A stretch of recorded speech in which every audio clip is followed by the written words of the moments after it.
somebody disappear. And that's why the gentleman was talking, look at this road and compare to the other side.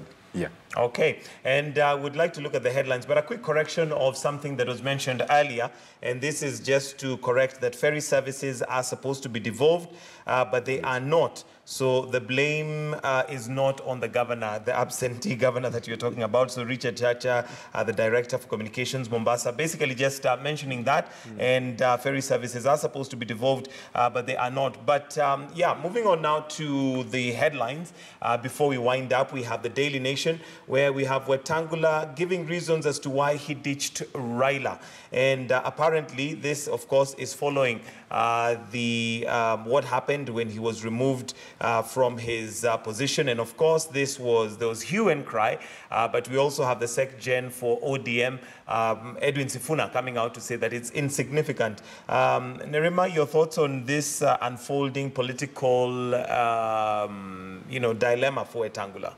I think the more that Wetangula speaks, the more he damages his appearance or his political capital. Yeah, because right now we can all see that he's upset. We all know what has happened, but instead of going back to the ground and re-strategizing himself, he's still whining and complaining about it. It's not going to change. The seat is gone. James Orengo is there, and life has continued for others.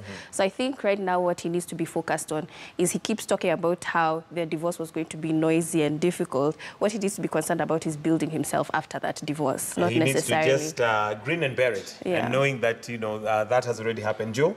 Yes, for me, I have a different view on Wetangula. Wetangula knows that whatever he's doing, it's not about now, because he knows he doesn't have the seat anymore. But the damage he's causing on Raila will be felt come 2022.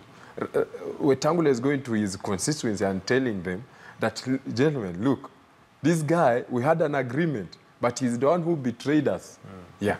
All right, and well, according to the Sec-Gen, he said that it's inconsequential. He's leaving, NASA is basically inconsequential. In terms of political calendar, it's inconsequential now. All right. But after 5 years, they will have to face it rough in Bungoma County. I'm telling you. All right, we'll wait and see. The good thing is that time will tell. Because even as per now, Nerima doesn't seem to agree with that. As per now, how many elected leaders are in the ODA from Bungoma County? From that area. Yes. Well, let's wait and see. The only seat they had for MP was for Waluke, and Waluke now is an elected member for Jubilee seat. Yeah, they don't have an elected MP within Bungoma County. Okay, according to Joe, then it is damaging. According to Nerima, she says no. So we'll leave it at that for now, and time will tell.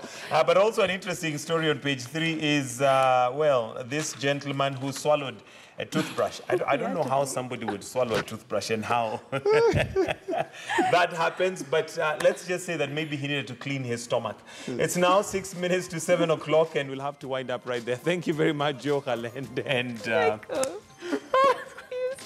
Nerima Wako for joining us this morning.